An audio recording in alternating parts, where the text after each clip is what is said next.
The views expressed on the Final Straw Radio do not necessarily reflect those of Asheville FM, Friends of Community Radio, or any of the affiliate radio stations airing the show. From the studios of Asheville FM 103.3 in Asheville, North Carolina, this is The Final Straw, and I'm Bursa Goodness. The show will later be archived at thefinalstrawradio.noblogs.org, and you can email us with questions and suggestions at thefinalstrawradio@riseup.net. Also, if you're interested in rebroadcasting any episode or segment, you're free to do so. Just send us an email so we can say hello. If you care to, you can send us letters at The Final Straw, care of Asheville FM, 864 Haywood Road, Asheville, North Carolina, 28806. The show is brought to you by Firestorm Books and Coffee, located at 610 Haywood Road. Firestorm Books and Coffee is a worker-owned cooperative in Asheville specializing in offbeat, underground, and independent literature. You can find a sample of Firestorm's catalog of books and zines, plus a calendar of events at their website, firestorm.coop. This week on The Final Straw, we feature two interviews. First up, you'll hear a conversation that Bursts had with a refugee seeking asylum in Australia. His name is Walid. He is 24 years old and from Afghanistan. Manus Regional Processing Center, where Walid is being held alongside nearly 450 other men, is a facility on Papua New Guinea on the PNG Lombrum Naval Base. The processing center, from here out called Manus for short, or MRPC, was run up until October 31st by the Spanish multinational company Grupo Ferrovial on behalf of the Australian government as a way of offshoring the housing of people seeking asylum. The center was closed October 31st after the Papuan Supreme Court determined the facility unconstitutional in breach of the promise of personal liberty. So the Australian government withdrew its medical workers, shut off electricity and water and food shipments. However, the residents of MRPC have refused to be resettled into other facilities in PNG due to fears of physical harm by members of the PNG Defence Forces, as is alleged to have happened in April of this year, as well as violence coming from local gangs wielding machetes and other weapons. The population of the island is just short of 6,000 people, and locals have expressed concern that resettlement would affect their economy greatly. In the conversation, Walid mentions two fellows from the MRPC who were found recently hung by their necks in the jungle near the processing center as proof of danger the refugees face if they leave the premises. The Obama administration had agreed in 2016 to resettle many of Australia's asylum seekers. However, do you remember that first presidential phone call that Trump made, where he ended up saying it was a stupid deal and it was the worst conversation ever? That was 45 chatting with Australia's Prime Minister Turnbull about the resettlement deal for the refugees on Nauru and Manus Islands. Cancelling that at the time fed into the issues in PNG and Australia's national politics, with the refugees being caught in the middle as pawns. The U.S. has now apparently changed its tune about the asylum seekers, having applied for whatever, quote, extreme vetting it was seeking, and has taken in 24 of the men and resettling them.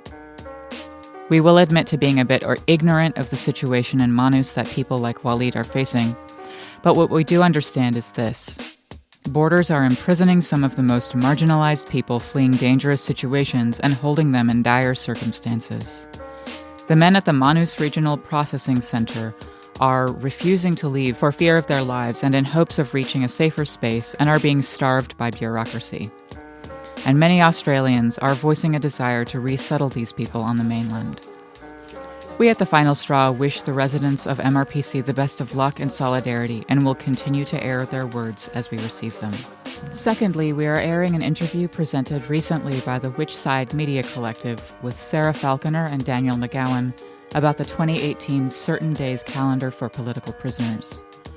Jordan Halliday and Jeremy Parkin host the interview and range along a wide array of ideas and topics.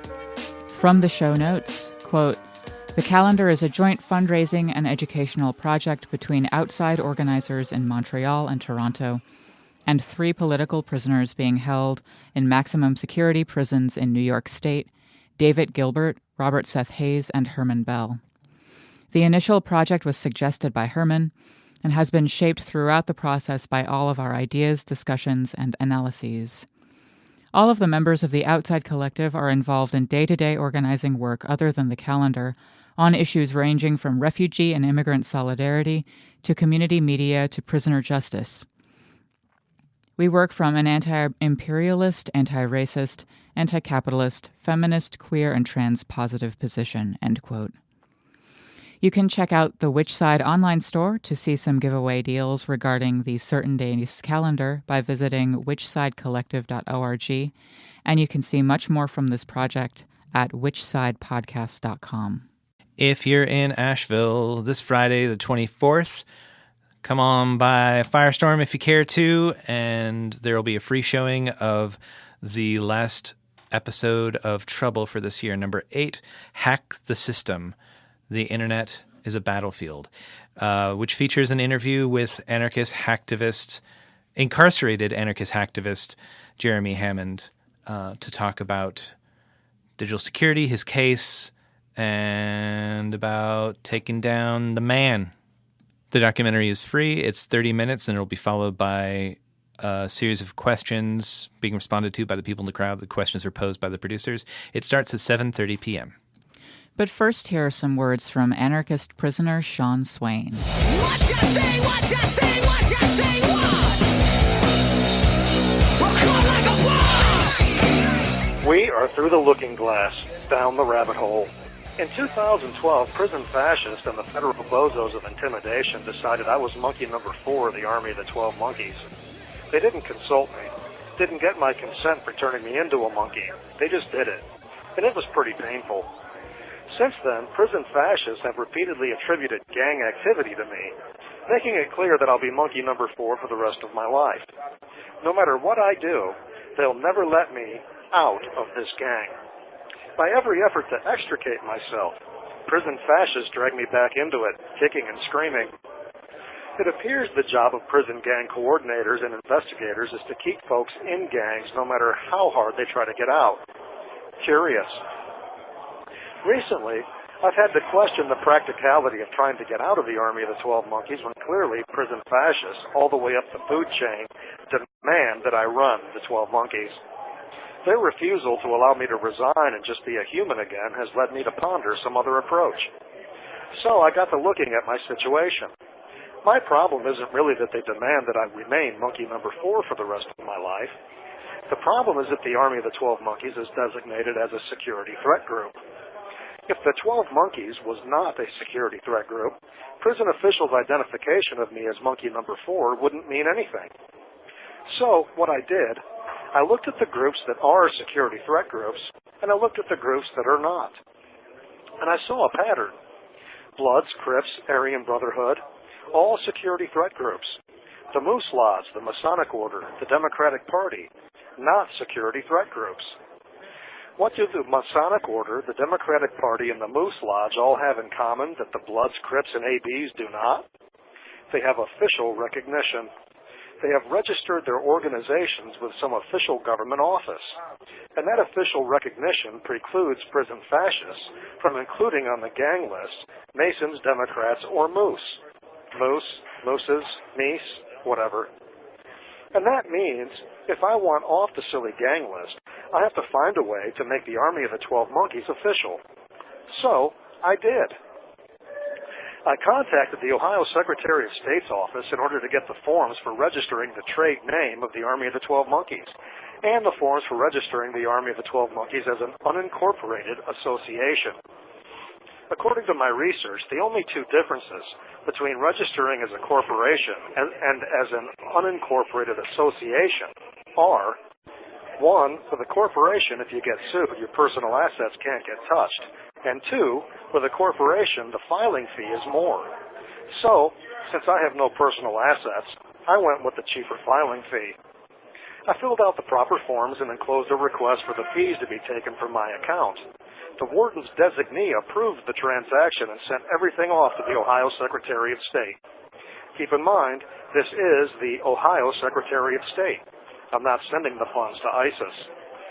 The Secretary of State cashed the check and filed everything and registered the Army of the 12 Monkeys. I now own the trade name, and I'm officially the authorized agent of the Army of the 12 Monkeys, which is as official as the Moose Lodge or the Masons. The Secretary of State mailed the completed forms back to me, and that's when prison fascists decided to steal the mail. Yep, they stole it. They will not serve the official state agency mail on me. Now, here's the deal. Prison fascists can withhold certain materials like graphic porn or escape plans, but nobody even alleges that the Secretary of State sent me anything like that. Further, this isn't a personal letter. It's state agency mail. There are laws against obstructing state agency mail. The rationale that has been provided is that my access to a quasi-legal process to register an organization somehow violates the prison rule against conducting business. But registering a business is not conducting business, and violating prison rules results in a conduct report, not in mail theft. If they want to accuse me of conducting business, there's a disciplinary process for that. It appears that these prison fascists are so bonkers, they think if they steal my documents, it somehow unregisters the registration that has already happened. But it doesn't. I can proceed without the forms. In the meantime, I contacted state and federal agencies to report prison fascist criminal activity. Beyond federal mail theft, a crime, and beyond the obstruction of state agency business, a crime, prison fascists have interfered with an animal enterprise. Oh yeah, I forgot to tell you. I registered the Army of the 12 Monkeys as an animal enterprise with protections under federal law. Interference with an animal enterprise, like stealing state agency mail to its authorized agent, is a federal felony. Further, it carries a terrorism specification. That means prison fascists who stole my mail face a minimum of 20 years in prison if convicted. I'll hopefully be sending out for posting the contact info for state and federal agencies you can urge to charge these mail-stealing criminals.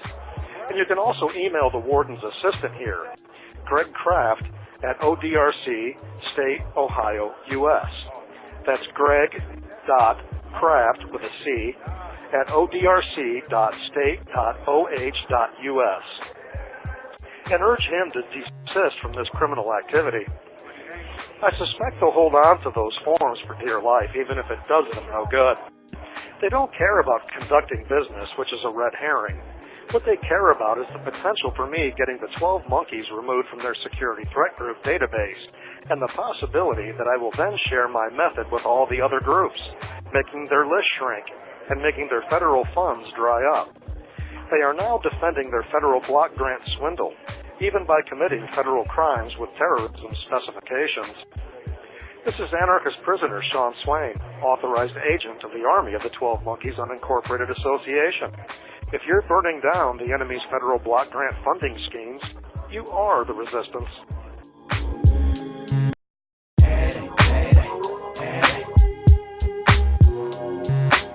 You can write to Shawn Swain at Shawn Swain 243-205, Warren CI, P.O. Box 120, 5787 State Route 63, Lebanon, Ohio 45036. Updates on his situation and more writings by Shawn can be found at shawnswain.org.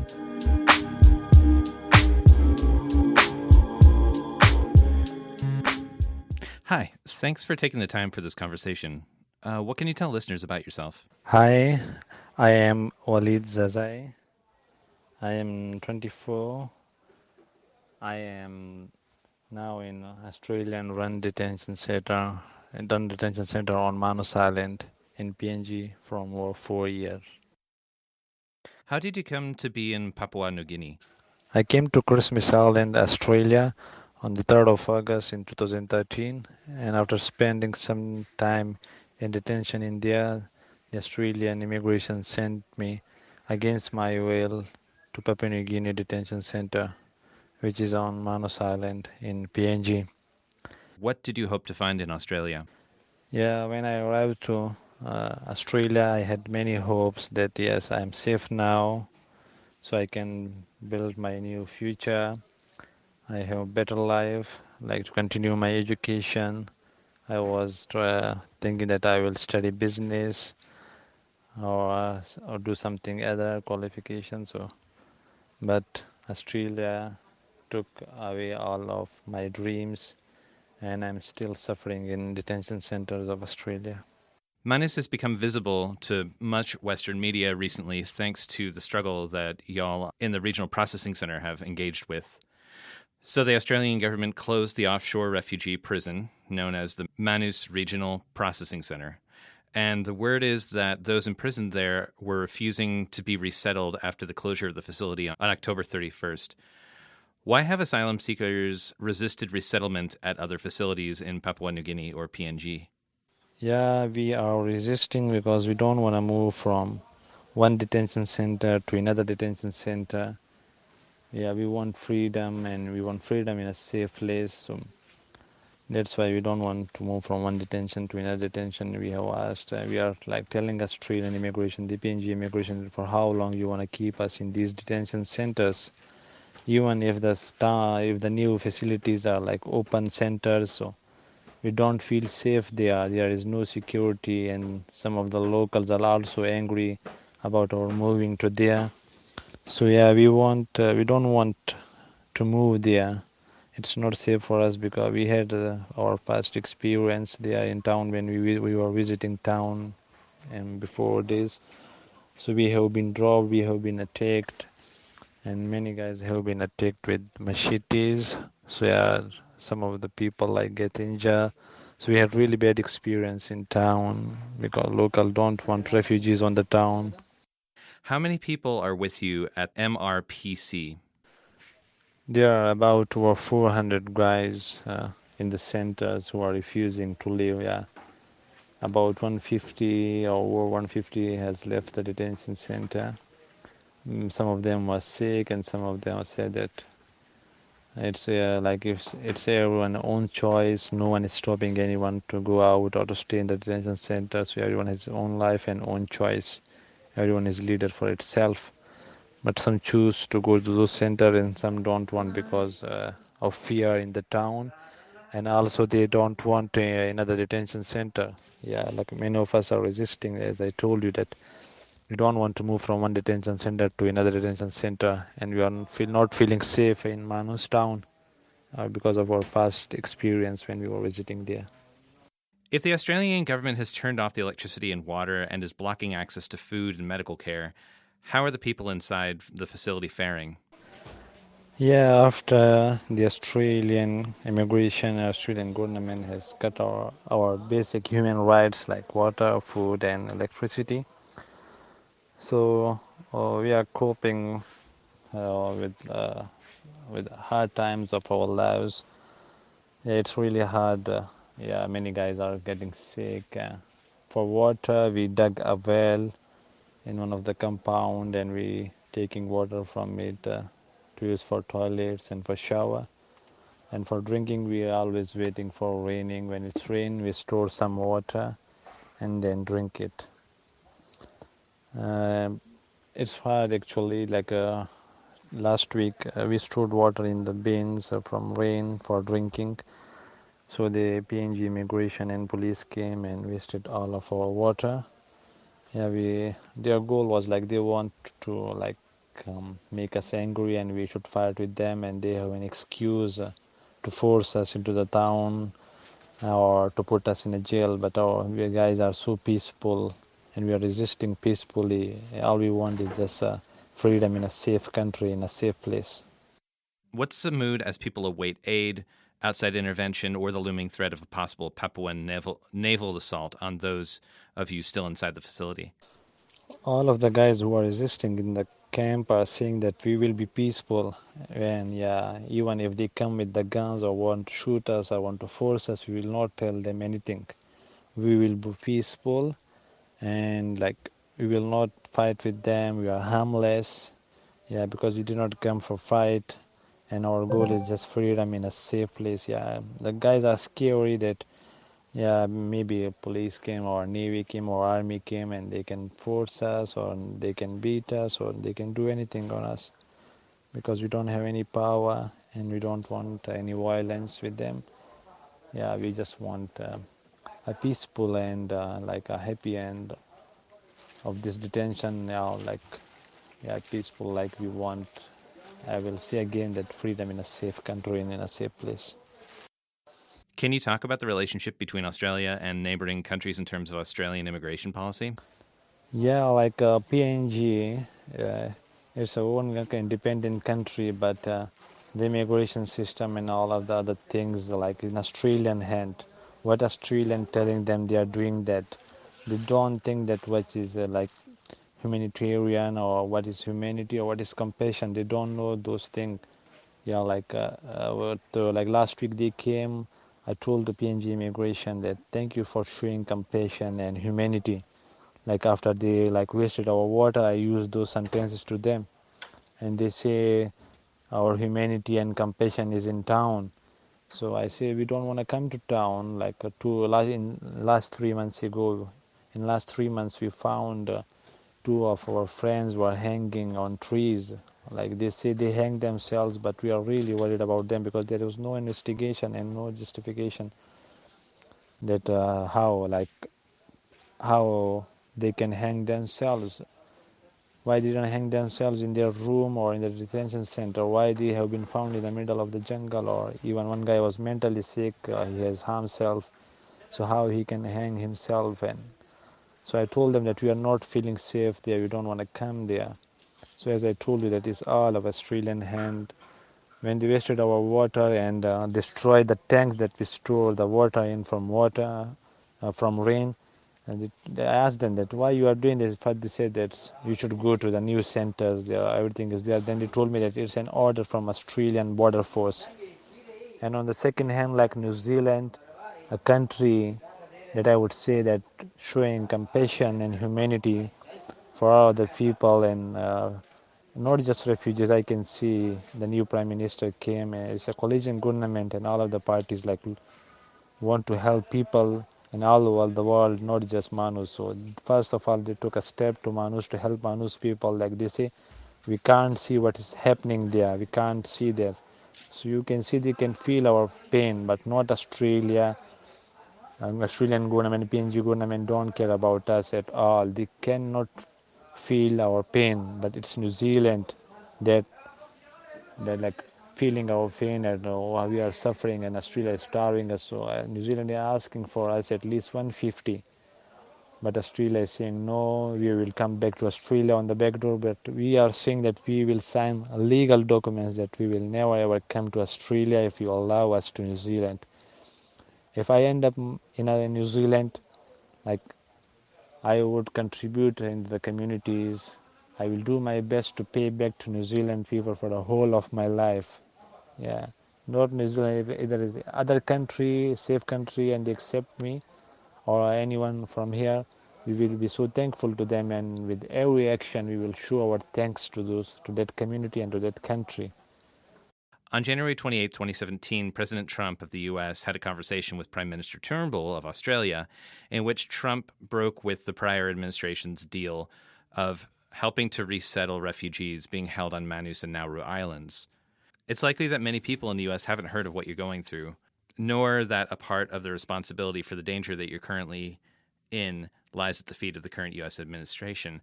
Now, the U.S. government has changed its view and has resettled about 25 people. But do you have any words for listeners in Australia whose government is keeping you on the island, for residents of Manus Island, or for citizens of the U.S.?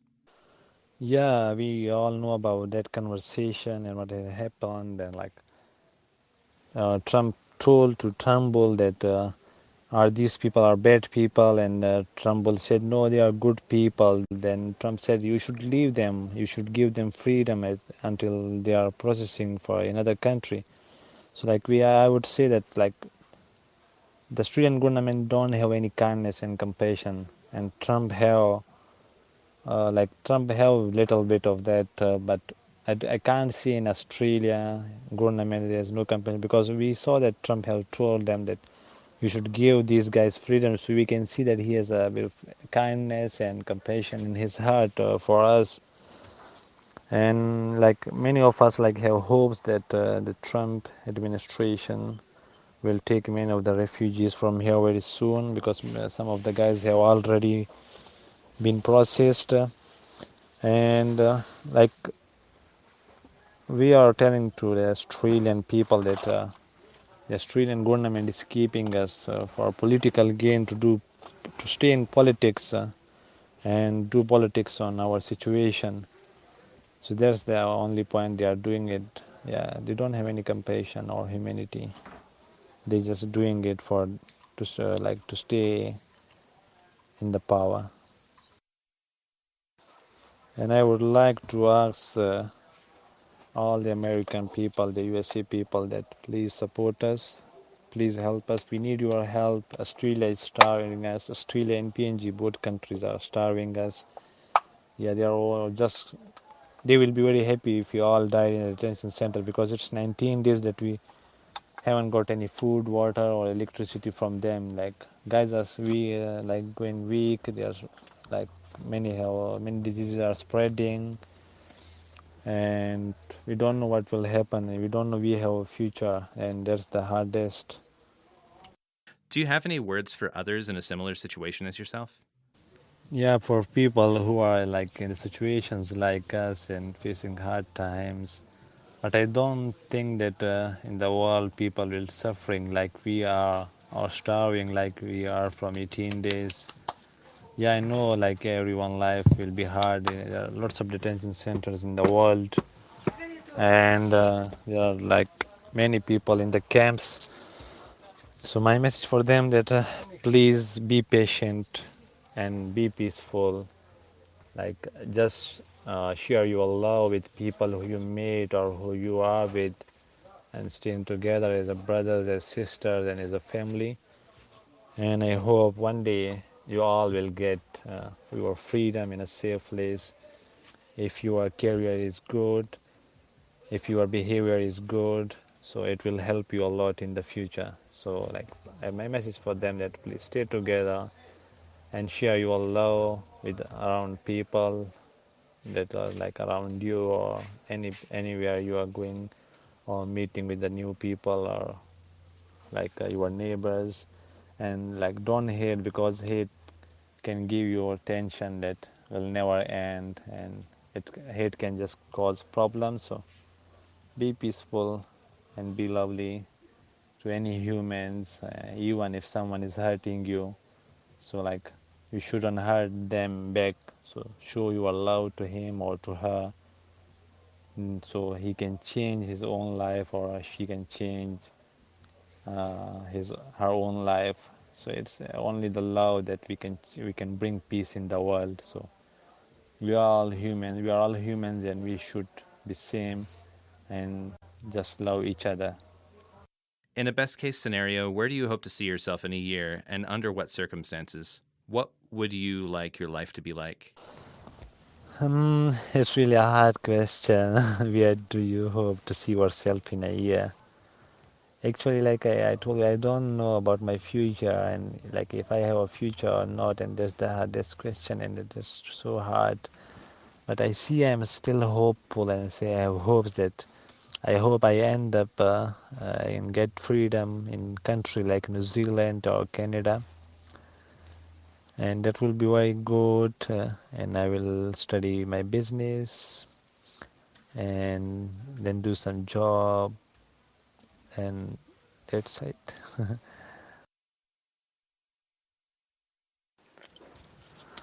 I just want like a life in a safe country, in a safe place where they welcome refugees, and I can contribute in that community and share my love and show my thanks with every action.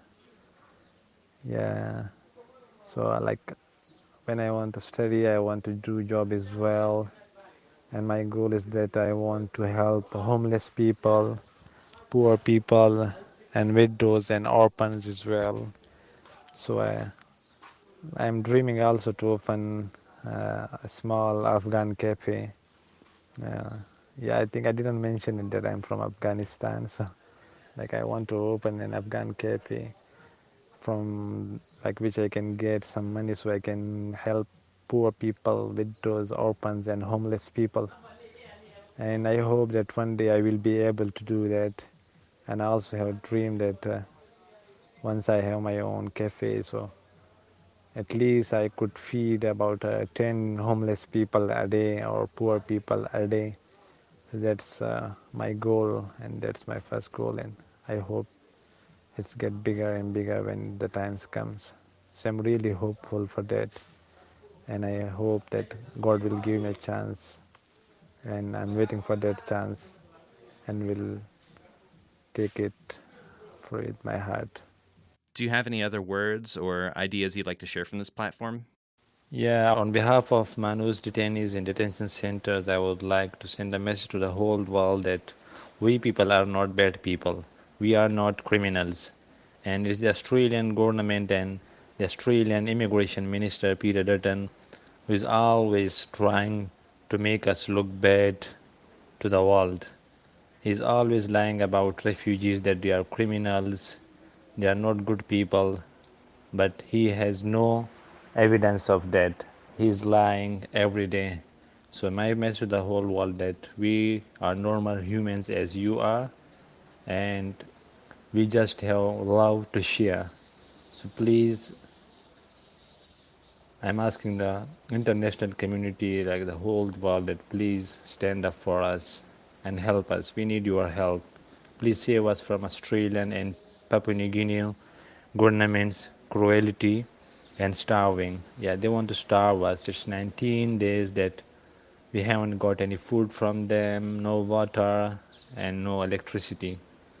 And we're getting a little bit of food from people who funded and donated in the funds for Manus. So we get a little bit of food just once a day, but we are happy. But our main goal is that we are not concerned about food either. Our main concerns are freedom in a safe country, in a safe place. Please, I would like to you people again, that I would like to ask you people again that please help us and stand with us, so we can to get our freedom in a safe place and our liberty back. Thank you so much. I would like to ask from international community and from the whole world that please help us to get us freedom in a safe country, in a safe place. We are people who are just seeking a safe place to live, to have a future, to have a bright future, and give us freedom that the Australian government have held in their hard hands. We want that freedom. We want our liberty back. So please, we are like asking you, begging you to help us and stand with us in these hard times of our lives. We have spent over 4 years in these detention centers, and we still don't know about our future. Yeah, we want to contribute into community, into the world. So yeah, I would like to again ask that please help us. We need your help. We need your support. And thank you so much for listening. Thank you.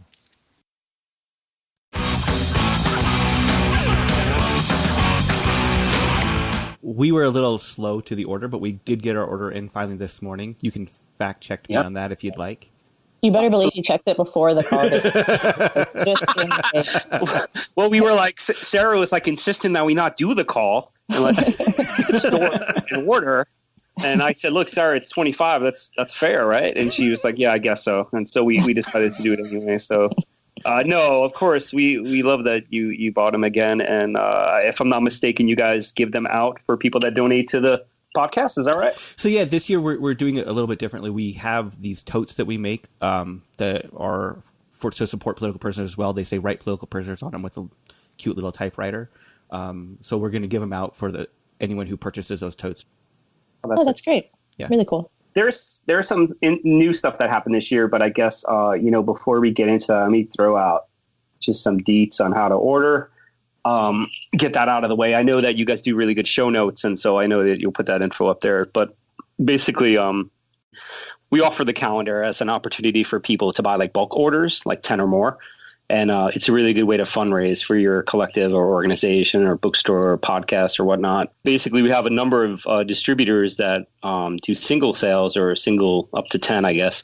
And that's Left Wing Books in Kirschblebedeb in Montreal, and then AK Press and Burning Books in Buffalo. But if you want international orders, we do those. And we also do orders for prisoners. We have sent out about 150 to prisoners, including all the political prisoners and people who are clients or friends of ours, and people, politicized people inside that are fighting the prison system. And on our website, which is certaindays.org, you can get a rather large and growing list of places that people can buy the calendar. We have stores in a lot of different cities that stock them, so it's always good and pretty easy to get that. So that's sort of the details on how to order. But our website is certaindays.org, and there's tons of info there on all that. So I won't bore you with the details anymore. Just to give you some feedback I got on the previous calendar about 2 months ago. My 9-to-5 job is like a crazy conservative place, and there's like 2,000 people there. So I only know a couple people. But I was talking to some engineers, and I walked into one of their offices. He had your calendar hanging up on the wall. So, what? Yeah, that's amazing. It was fantastic actually finding someone that you can relate to in one of those really conservative environments. So I wanted to give you that feedback. That's amazing. That was amazing. Yeah. And he didn't get it from you? No. Shocking. That is, yeah. I can't say that Utah is a strong area of distribution for us. We have more weak areas of distribution than strong, really. I mean, but yeah, that's fascinating and cool. I mean, I love it. Like when you're traveling around, like I've been to places all over the world, and you go into some info shop or into somebody's like apartment or whatever, and they'll have maybe not the whole calendar up, but a piece of art that people split it up into the different pages to make little posters afterwards. And it is just so cool to see how many people it reaches. And I think part of it is that we have like such loyal folks that get it out there for us, but it's really just so inspiring to see that. Definitely. I feel like I've walked in and seen info shop bathrooms, like often you're going to be, and like I look up and I'm like, oh, cool. Wow. That's from 2015. I don't know if they like the art or they just didn't get around to changing it. It's info shops, right? So sometimes behind the times. But yeah, no, it's great. And I think the other thing is that each year it gets more. I mean, we're in our 17th, right, Sarah? 17th year? That's right. And I always forget because it's, came out in 2001. And, but I think there's a lot of art out there, and I think that people have saved the art from the calendars because each calendar has like at least 12 really awesome images. So we have quite a bit out there. And when we look at the past covers, it's always amazing to me, like how progressive the art quality and the writing is. It just is grown from like, I wouldn't call it professional, but it looks well put together. And it's well put together by a group of people that rarely see each other and live in two different countries and like 6 different cities. So the fact we're able to do that is always impressive to me. Totally. Speaking of the artwork, have you ever thought about putting out an anthology of all the past artwork in like a coffee table-ish type of book? Oh, that's a really cool idea. In 3 years?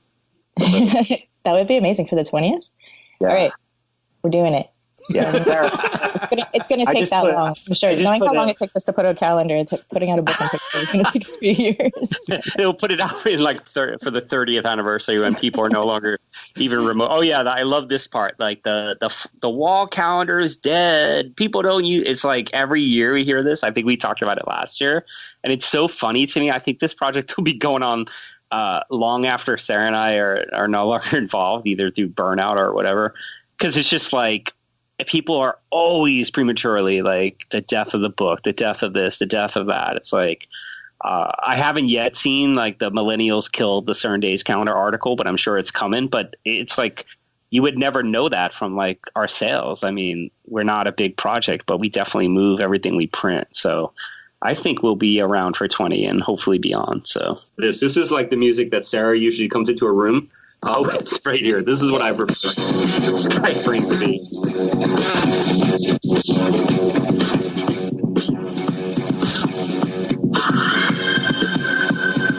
I know it's crazy. She insists. It's kind of crazy that she did this without, she did the podcast without insisting, because her writer has all sorts of shit like, it needs to come in with this Valkyrie, Led Zeppelin song. It's unbelievable, really. I actually demand to be addressed as Goddess of Death, so just make sure you put that in the notes. Yeah. I'm making a note of that. It'll definitely be in the notes. Yeah. Have you guys seen it? That's important. I can't believe we haven't talked about it. Have you guys seen Ragnarok yet? Because we should probably just spend the rest of the podcast talking about it. I haven't seen it. You have seen it? I have not. Oh, I have not seen it. I haven't been to a movie in probably a year. No, that's Jeremy, right? Yeah. I knew it. I don't know why I knew that. Oh, you have a kid. You have a baby, don't you? I mean, she's 11. Oh, okay. I know, like, parents with young children are always like, "Oh, last movie I saw was," and it's like something from like 10 years ago. So. This is a movie for the whole family. Absolutely. There's tons of Revolution jokes in it. It's really funny. I was like texting Sarah from the theater like Thursday night, like, "Oh my god," having like a heart attack watching this movie. So you're in the theater texting while it's going? Oh yeah, no, but he's got to live tweet the entire thing. Spoilers. The best part about it was it's this new theater near my house that nobody knows about, and so I felt bad. I'm like, oh my god, they got the screening the night before, and like 10 people were in the theater, so I was like totally not bugging anyone with my texting. I actually did shut the phone off during the movie. That's like the only time I would do that. So wow, you must have really been enjoying it. I was into it. All right, so highly recommend. Certain Days endorses Ragnarok. Marvel is really pushing hard for that endorsement too. It really needed the push from our cross-continental collective. It's really going to boost the sales. Yeah, I said we help these smaller the groups with their little projects. So Sarah calls it synergy. That's her. She strives for like a symbiotic relationship, sort of like the black Spider-Man costume. It's symbiotic. It helps both. Part of Sarah's corporate training that she's implemented with the collective to help us, increase efficiencies and bottom lines. Oh, so since we before mentioned our inside collective members, I figure I will give you guys an update about that. As you know, our inside members are Herman Bells, or Robert Seth Hayes. Herman Bell, by the way, not Bells. Sorry, Herman Bell, Robert Seth Hayes, and David Gilbert. They're all 3 political prisoners that have been in New York State prisons anywhere from 35 to 44 years now. And so a lot's been going on. Herman and Seth come up for parole this year. Herman in February, Seth in July or June. David, as you may know, is not eligible for parole. He is doing a 75 years to life sentence. His co-defendant, Judy Clark, who is sort of disavowed her politics, was granted clemency by Governor Andrew Cuomo, which means that she was parole eligible. And so she went to her first parole hearing, and she was denied. But I think that was sort of expected. Herman, a few months ago, actually about a month and a half ago, sustained basically a vicious beating by New York State prison guards. It seemed to be for no reason, maybe with some kind of old beef that these rednecks had with Herman. But anyhow, he was on the phone and there was some sort of fight in the yard. And Herman, they claimed he didn't get off the phone fast enough. He got beat down, ribs cracked, sustained injuries to his eye through pepper spray and through basically getting his face slammed on the floor. He was transferred to 5 Points, which was a place that we thought he would be at for a while, with a very serious disciplinary ticket. There was sort of a very strong campaign that wrote and bugged New York State prison system into dropping those charges. So I've never actually seen this happen before, but Herman's a very serious assault on an officer incident report was dropped. It was really laughable and fake and fraudulent. So I'm glad that it did. But, that happens. That kind of stuff happens all the time. And people get very serious, 1 to 2 years in segregation. It would have looked very bad for Herman's parole hearing, obviously. So he has a team from the Parole Preparation Project in New York City. It's part of that National Lawyers Guild. He has a lawyer. He's coming up for parole soon. And they just added all the information on his website, so that if you know Herman, or even if you don't know Herman, you can write a letter to the parole board advocating for his release on parole after 44 years. And Herman's website is freehermanbell.org. There's also like a brief bio and his updated address on our site, certaindays.org. The situation with Seth Hayes is he is at Sullivan Correctional Facility. He's actually there with another political prisoner, Jalil Muntakim, seeing him for the first time in like 20 years. Seth has pretty severe diabetes, and he's having all sorts of issues arising from that, including what they call these code blue incidents, where he passes out either due to low blood sugar or high insulin. He has a lawyer, and he also has a parole prep team that is advocating for his healthcare, potential release on parole in June. So he's going to need help. Leo is going to need help. He also goes to the board.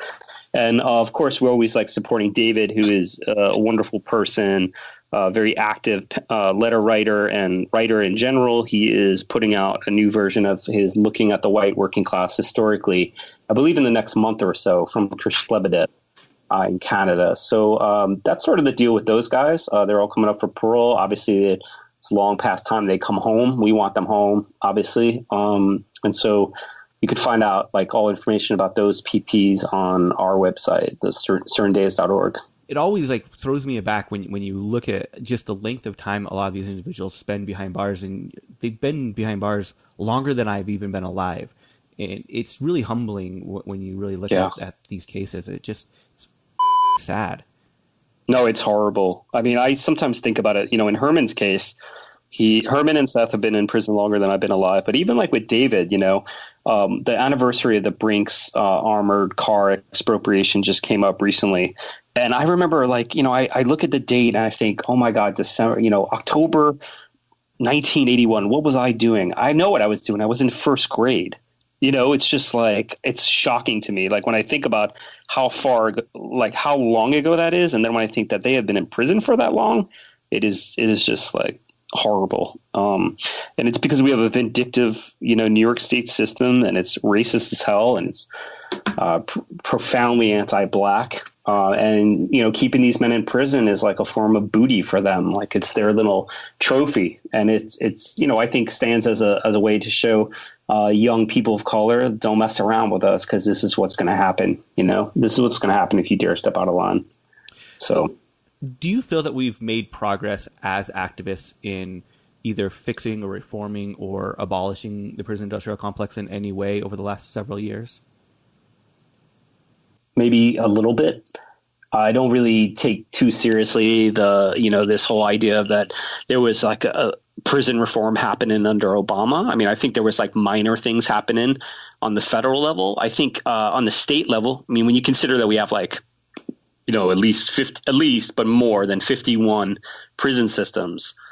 A lot of the states have been doing things that are smart, but really it's we're talking about shutting the faucet down a little bit. There's so much that would need to actually happen to dramatically change the prison complex. The over-reliance on all these solutions towards only dealing with so-called nonviolent prisoners is really problematic. I know in New York State, many people are in on what they would consider violent charges. So you can play around with so-called nonviolent cases all you want, but it's not going to really fundamentally change the numbers and the structure of the system. It's still fundamentally racist, and it's still, largely sucking in people for, violent offenses. I don't know. There's been little things. I mean, I think from the very narrow perspective of just looking at political prisoners, there's definitely been some success in getting people out the last 3 to 4 to 5 years.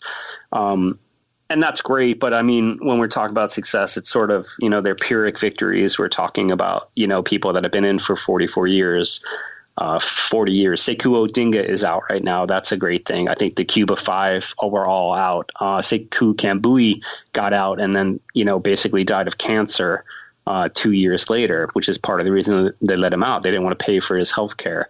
Marshall Eddie Conway from Baltimore is out. I think those are all successes. Oscar Lopez. But in terms of changing the structure, I don't know how much has been fundamentally changed. But, I think in New York State, we can look at release aging people in prison as doing really incredible work on changing the parole structure and how people are looking at punishment and elderly prisoners. But yeah, of course, so much more needs to happen. So how do you keep moving forward all the time and working on this when there's so little wins, obviously besides watching Ragnarok?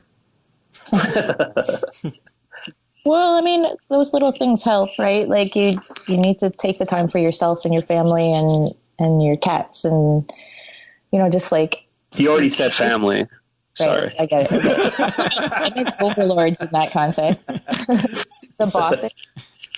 Literally, as we're talking, they're all trying to have a fight around me because I'm not paying enough attention to them. Like there's like 3 cats staring at me super angrily and kind of like scrapping at each other. But it's all right, guys. I promise. It's for the greater good here. No, but I think, that kind of stuff is important. But like for me, it's the interaction with the prisoners that keeps me going every day. When I am down and I get a letter from one of the editors or from Jan Laman, or from, one of the folks that I'm in touch with, it just grounds me again. It makes me realize that this is real tangible work that we're doing, and that people rely on us and that we rely on them, and that we're building this thing together, even though it sometimes feels a bit slow. And I just, that kind of realness of the human connection has been what kept me going for so many years doing it, I think. We've actually been, trying to implement some more like sustainable practices into the collective, into the work we're doing with certain days. And so one thing we did this year is we added, we found that we were having a really hard time adding full members, because people are like, well, I already have like my number one thing I work on, and I'm not going to supplant that or displace it. And also things like, I don't want to really worry about money. I don't want to worry about like printing deadlines. And so what we did is we kind of offered a few different people the chance to work on the project in a way that like would suit them, that it doesn't have to be their number one thing. They can, devote 5 hours a week to it or whatever. They can work on what they want. And so we've been really lucky. We added, I think four people. Or technically 5, right? I can't recall exactly. Sarah, what is it 4? 4 total, I think. And then we have a ton of other like people that support us too, but officially 4. Yeah. So we added 4 people, and they have kind of taken on a number of different tasks. One of the things that we really needed to do is go over the dates, the historical dates that are listed in our calendars. So we had a volunteer basically go through like most of them and, provide source material, because we do get contacted by people asking us questions about the different dates, like how did you find that out, or do you have more information? I think this year our calendar is incredibly well proofread. We've had like the whole collective read it, including the supporting members, found a lot of things. We found things missing, like we, for instance, did not have May Day listed in the calendar, which I think got some anarcho demerits, if they existed. 17 years worth of anarcho demerits. Like that's my thing that I love about this process, is just like having fresh eyes on it. Suddenly you catch this like basic typo that's been missing for decades. And I like when the typos are missing for decades, because then I have nothing to do with it. It's like so far basically like I like to maintain my like detachment about like, oh, how did you guys misspell Malcolm X's name, or something like that. That's actually a true story. But now, like, for instance, like we found we had a slightly misprinted book title that I had looked at. And so I feel a certain amount of grief about that. But it is very well proofread. And we have one supporting member named Josh who came on this year, and he's an absolute dynamo. We're all just like laughing about like he went tabling this weekend at this conference in Maryland, and we were like looking at his table display, and I'm like, oh my God, I feel so lackluster. I feel lackluster with my Sharpie sign, and he has this colorful one with all the covers of the calendar, and he's like kind of like it's a bit of a kick in the in terms of like getting our stuff together, for myself at least, and it's inspiring. Like we've like our collective has grown and it's better, and we have more. I think we feel less like stressed about the task, because we know like, oh, I don't have to look at, 7,000 words of proofreading, because we have other people that can help, and so I think like the goal is, I think that supporting members could eventually step up if they want to. I think it's largely a time commitment issue for most people. So, well, like what we were saying before, when you asked us what the process looks like, and we sort of laugh. It's hard not to like just feel a bit silly about it, because it's basically a full-time job on top of your full-time job. So like not everybody can take that on, but some people have this amazing, piece of work that they can give us, or like skills. And so I think for so long we had struggled to bring in somebody that would be, taking on this exact level of work that we all have. And then we realized that that's not necessarily the only model that'll work. So without it being like hierarchical, or something where we're just assigning people work, we're trying to give them space to, bring ideas to us and to take stuff on to the extent that they feel like they want to and really run with it. And it seems to be working so far. So it's good. We need it. We're tired. We're old. Totally. Yeah, it's our distro process is insane. We have like prisoner counters coming from one place. We have bulk copies going from another place. We have single copies going from multiple places. And then we have our distributors who distribute for us. And so there's just a lot of chaos. It works really well. It is ridiculous how we actually get everything out. We rely on like donations, like people donating tape. And this year we got a wonderful donation of stamps from a friend of ours who was like, hey, I have all these stamps. You want them? And I was just salivating. And then I realized I was basically sitting there like peeling off individual stamps, at the post office for like 2 hours. And I was like, this is totally worth it. I don't care. I can do this forever. But I have like these fingers that are not exactly adept at that task. So it was pretty funny trying to handle that with mozzarella sticks. It was pretty unsuccessful. Oh my God, I'm totally picturing mozzarella stick fingers doing that. They're so good. Not my fingers, but the sticks themselves. Yeah. Well, thank you again so much for being on. Can you remind everyone how they can pick up their own calendar and how to get more involved? Sure thing. The easiest way is just to go to our website, certaindays.org. There's an order button at the top. You can order bulk copies there. There's also a link to get single copies from Left Wing books. Or you can check out AK Press or Burning Books website to get some. And there's a places to buy link on our website too, where they can find stores in their area, in their city. So that's probably the best way. You can also hit us up at info@certaindays.org if you have like prisoners you want to send to, or you have questions or anything. That's the exit music.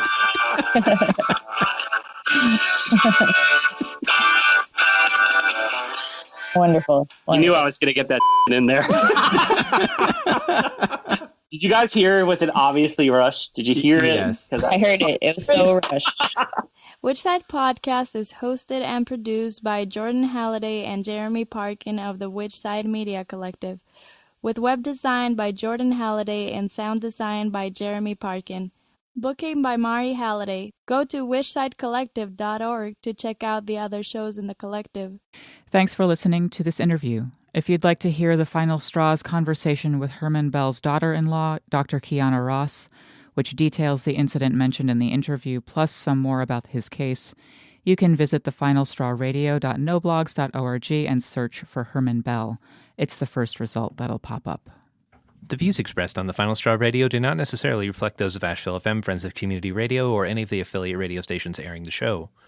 From the studios of Asheville FM 103.3 in Asheville, North Carolina, this is The Final Straw, and I'm Bursa Goodness. The show will later be archived at thefinalstrawradio.noblogs.org, and you can email us with questions and suggestions at thefinalstrawradio@riseup.net. Also, if you're interested in rebroadcasting any episode or segment, you're free to do so. Just send us an email so we can say hello. If you care to, you can send us letters at The Final Straw, care of Asheville FM, 864 Haywood Road, Asheville, North Carolina, 28806. The show is brought to you by Firestorm Books and Coffee, located at 610 Haywood Roads. Firestorm Books and Coffee is a worker-owned cooperative in Asheville specializing in offbeat, underground, and independent literature. You can find a sample of Firestorm's catalog of books and zines, plus a calendar of events at their website, firestorm.coop.